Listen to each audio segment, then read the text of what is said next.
I don't know if you guys can see off in the distance, but we've got the tower over there. And like I said, this is actually Leak and Alder and Jet. This is weather like you guys are used to in Northern Ireland.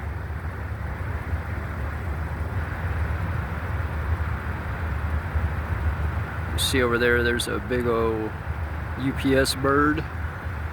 Can't really tell what it is from over here. Looks like an A380 or something like that.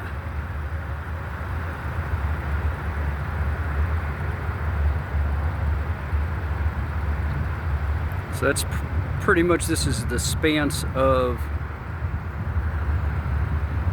the actual airport. Obviously it's a sprawling international airport around here.